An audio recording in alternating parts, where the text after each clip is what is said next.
Greetings, this is Doc Ock coming to you live and direct from Black Facts Headquarters Central this evening with Doc Ock at noon and 9. Doing it one more time. Got to do it again with a big old grin. You know what we need you to do as well. Starting with, if you're watching this on Facebook, go ahead and give us a like. If you're watching this on YouTube, then go ahead and give us a thumbs up. And last but not least, make sure to tell all your friends and your family too what we're doing over here. You want to give them a clue as to what they need to do when the clock strikes 9. Then you know it's the right time to tune on in to the Tubular Black Facts channel, where we're putting together the most dynamic Pan-African curriculum of all time. No, we're not dealing with critical race theory. We're dealing with critical thinking. That's what we're dealing with. We're dealing with critical thinking. Yeah, critical race theory, I'm not sure what that is, but I do know what critical thinking is, and we want you to be able to think critically, because the times are too critical not to. So, moving on, let's go ahead and do our proverb for tonight. Let's see what we got, because we got a whole bunch of them I haven't read over here. Okay, here we go, right here. Good one here. 2 small antelopes can beat 1 big antelope. Yeah, we should keep that one in mind. 2 small antelopes can beat 1 big one. And that is a proverb from, wait for it. Let me see here. I'm not sure where this is from. Oh, from the Ashanti. Should have known. Proverb, that is an Ashanti proverb. So keep that in mind. 2 small antelopes can beat 1 big antelope. That's just like, what do they say? A small axe can chop down a big tree. If you're a big tree, I got a small axe. Let's see if we can get this other device over here operating properly. It seems to want to give me issues tonight. I'm not sure why, but it certainly is giving me issues though. All right, so we're continuing on with the reading from the book Abraham Hannibal and the Raiders of the Sands. I'm trying to get the reflection off of there so you can see the cover real good. There we go. Now you can see it pretty good. There you go. Abraham Hannibal and the Raiders of the Sands. Really good book to read for the children as well as the adults. Okay, sure to give you much insight into the life of a young child of an Ethiopian nobleman back in the days. This is set in the time, set back in the 18th century, 1702 to 1703. And here we go. And I'm going to just try this one more time over here. We're going to see if we can get that other program working. This is chapter 3, and the chapter is called The Old Monk. The next morning, he woke to find a visitor sitting on his bed, a tall old man in a yellow robe and cap. "Abba Mikael," cried Abraham. The old monk smiled. "I see. We will soon have you back at class. We missed you, you know. You keep the other boys on their toes." It was true that Abraham was Abba Mikael's liveliest pupil. It wasn't that he found the classes easy. It was hard to say which was worse, learning the Bible off by heart. Interesting way to turn a phrase.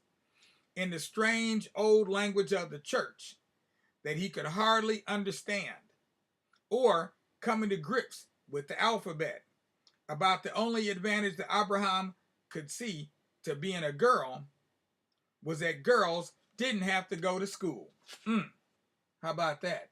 And he's seeing that as an advantage. Interesting. Very interesting. Abraham Hannibal. The alphabet drove him and the other boys mad. 270 odd letters to learn and practice. Ha, hu, he, ta, tu. Oh, excuse me. Ha, hu, he, ta, tu, ti, ba, bu, bi, sa, su, si, ka, ku, ki, ma, mu, mi, and so on, endlessly. They call that the ha, hu, because that's what you start with, ha, hu. If Abraham did well, Abba Michael let him look at his most precious book, Stories of the Kings, which had pictures in it, and showed him how to draw some of the people on spare scraps of skin. There was King Solomon on his throne. King Solomon, the lion of the tribe of Judah, and Makeda, the queen of Sheba, in robes of red and gold, with the great line of her camels and slaves, bringing the king all the riches of her land, gold and spices and precious stones. Abraham knew the whole story, and he loved it. After all, his own mother was named after the queen of Sheba, Makeda. Some bits of the story were in the Bible too. It was an old tale.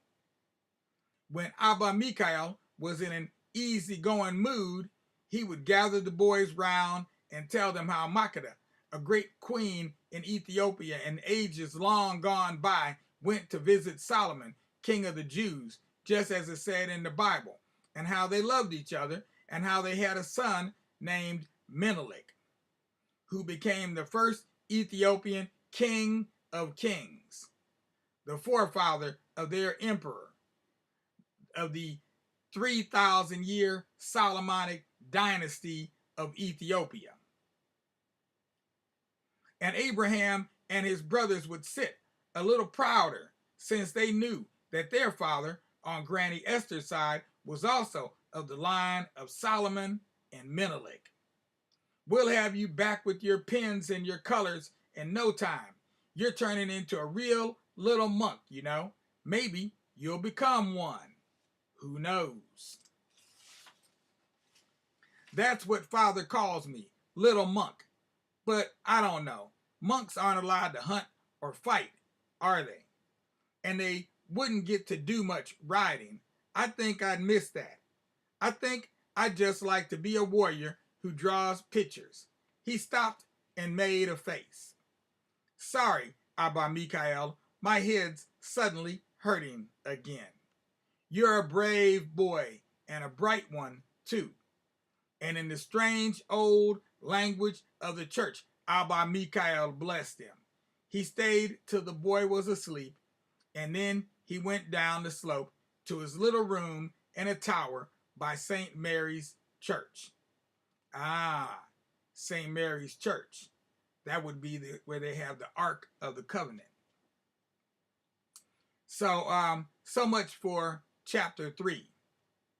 We're going to make this a short night and leave it right there. Let me see. Well, we could, maybe we could read a little bit further, maybe. Let me see.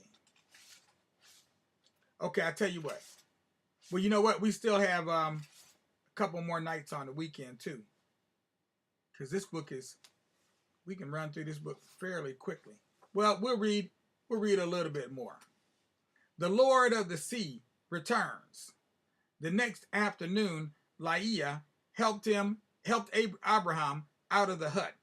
They walked slowly, arm in arm, across the muddy yard with its rough stone palace, the only two-story building, and a scattering of huts for cooking and brewing and storage, huts for wives and for slaves. They made their way through the chickens and the new lambs, the clutter of cooking pots and water pots and beer pots, of grinding stones and grain baskets and water skins. Many people were still out of the compound on their different duties, But everyone who was there, all the children, their half-sisters and half-brothers, and the house slaves, all of them cheered and clapped. The women folk, including Granny Esther, his father's mother, and Makeda, and his father's 7 other wives, gave their ear-splitting trill of joy. Even Abraham's 2 least favorite stepmothers, who had a habit of making pointed remarks about slaves and the kunama and people with dark skins when he or his mother or sister were in earshot, joined in the congratulations. Abraham blinked and bit his lips with happiness. Not bad for the youngest boy, not bad for a grandson of the kunama, the slave people. Very, very carefully, the 2 children clambered up the huge, rough stones of the yard wall, sat themselves on the top, and looked around them. Below them, the hillside fell steeply down to the plain. The royal compound lay at the end of a high, narrow ridge, St. Mary's Hill, and on 2 of its sides there was a sheer drop.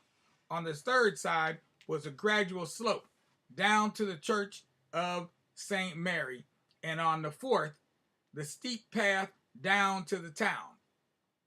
Round most of the bottom of the hill swarmed Debarra, his father's capital, a town of long, low stone and mud houses with heavy, flat roofs. Here and there, a thatched round hut, all crowded together, higgledy-piggledy. The alleyways and the yards and even the roofs, bright green with wild plants at this time of the big rains. The town stretched right across from St. Mary's Hill to the deep red gash of the Mareb River, where the thin red track that led to the sea snaked off across the county of Logan and northwards across the stony plain. Over there, cried Abraham, pointing, just by the King's Hill. They were stampeding towards those fields there, so I ran upstream and they followed. They certainly did. That must be where you fell in, and the old she-elephant followed you. Laia squeezed his shoulder and he squeezed hers. They sat and watched evening begin to fall over their father's town, over the fields and pastures of the county of Logan, and the plains and mountains of his kingdom that stretched out towards the wild lands in the west, towards the sea coast in the northeast, and towards the kingdom of his father's overlord, the Ras of Tigray, to the south. Look, cried Laia, the cows and goats are on their way home. No excitements with elephants this time. And they sat watching the livestock of Logan and of their own palace, tiny as toys, plodding their way home from all over the surrounding countryside. Suddenly, Abraham stiffened. Up the path from the town came something that flashed in the sun. Spearheads, shields, shining with silver gilt. It's father!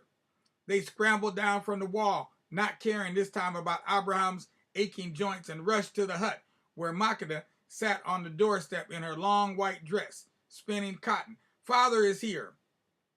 They left her, putting her things away, and dashed to the gate. The long line of horsemen and load bearers was reaching the top of the slope, all mixed up with the cows and goats, returning from their day's grazing. At the head of the line rode Phares, the lord of the sea, on his tall chestnut stallion, Thunder, his cotton shirt, breeches, and cloak that should have been white were dark with sweat and dried mud, and the tiny braids plaited back along his head were gray with dust. The 2 children stood by the gate, wondering if they dared come nearer. But suddenly the Lord of the Sea saw them, threw his spears and shield to the horsemen next to him, and cantered across. Then he reached down and pulled the boy up into his arms. Hey, little monk, so you left your prayers and saved us from a stampede. Abraham said nothing and simply hugged his father back. But then he couldn't help himself and burst out, "Oh, Father, why weren't you there when I was ill?" His father's thin, hawk-nosed face looked stern. "What kind of talk is this? How dare you question the Lord of the sea?" For an instant, Abraham thought his father was going to push him down off Thunder's back. But then suddenly, Pharez smiled. "Well, you're allowed to miss me, I suppose. Anyway, I'm back now, so put yourself together." There was an important message from the emperor, a matter of the tax on salt, and the Ras of Tigray wished to discuss it with me. Grown-ups business. One day you will have to deal with these things too. I have to admit, I stayed a little longer. There were lions in the district and we had a day's hunting. But I think you will be glad of that. Hey, you, slave, fetch the special basket. And you, take the horse. Pharez, the Lord of the Sea, swung down from his horse and helped Abraham down. By this time, the whole clan were standing by the gate, watching, and Granny Esther, Laia, and Makeda with them. The watchers, from Granny Esther, who was getting very creaky, to the youngest slave child, bowed to the ground. But then 2 slaves came up, struggling with a strange load between them, a kind of basket or cage of sticks that snarled and bounced. They placed it in front of Abraham and Pharez, and the boy squatted down to peer between the sticks. Inside was a lion cub, the color of a yellow melon, and about twice the size. "We killed the mother. This little fellow was left, and I had the idea of bringing him back for you. The present of a lion for a boy with the courage of a lion." Abraham looked from his father to the basket and back again. He had forgotten his sadness and was grinning with delight, and at the thought that they had just struck him. "Our very own lion, just like the ones in Granny's stories about the emperor's palace?" he asked. Pharez, the Lord of the Sea, laughed and pinched Abraham's chin. "You really are my young monk. So much knowledge." But then his face grew harsh, and he turned and shouted out loudly, "Are all the cattle and goats back yet? Where are their herders? There is an important and private matter to deal with. Herders and servants and slaves, leave and go about your duties. I wish my children, my chief warriors, and my wives to stay. Gather under the tree. I wish all my sons to stand at my side." The women and girls sat at his feet, and the sons stood next to him. Abraham, the youngest, at one side of his father, and the crowd of his 19 half-brothers, right up to Gabriel Selassie, servant of the Trinity, the eldest, and really a man by now, jostling for space on the other side. The chief warriors tied up their horses and stood at the back. "You all know what happened last week at the river. Abraham, my youngest son, did an act which will never be forgotten. But what I ask of my other sons, what did they do when the enemy came? How did they defend my cattle? How did they defend the crops and the homes of my people? They did not.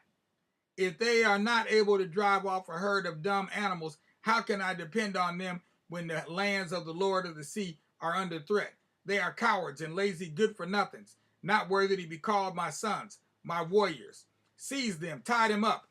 There was absolute stillness, not a movement, not a sound. People looked at each other in horrified bewilderment. Then the warriors started to collect straps and ropes from their horses and made their way through the girls and women to tie up the boys who were standing frozen in disbelief. Mothers and sisters were trying not to sob. Pharez waited till the boys' hands were tied before he went on. "Tomorrow morning, there will be a service of thanksgiving for my son's recovery in the church, and in the evening, there will be a great feast in his honor. But the boys who are no longer my sons will be taken to the top of Mount Damo, where they will stay tied up and under guard at my pleasure." So he's going to take them up to Deborah Damo, huh? Interesting. Okay, and that ends chapter 4. So we'll pick up tomorrow on chapter 5. Meanwhile, it's time for us to end this session and get ready to close it out with our extra. But before we do that, there's a couple things we need to do. Number one, we need all the little children out there to lay your little heads on your little pillows on your little beds and close those your eyes while you wait on that sun to rise. And when you feel those sunbeams beaming down on your eyes, you know what to do. Rise and shine, oh chillin' of mine, because a new day has begun for you to have more fun. Grab it by the nape of the neck and ride it for all it's worth. Enjoy. But for now, take rest. And all you adults out there, you know what we need you to do as well. If you're watching on Facebook, give us a like. If you're watching on YouTube, give us a thumbs up. If you missed out on the images that we were showing while we were reading the story, that's because you were not tuned in to the Tubular Black Facts channel. That's where you can see the whole ball of wax. Matter of fact, let me just transition back in and put myself back in the picture.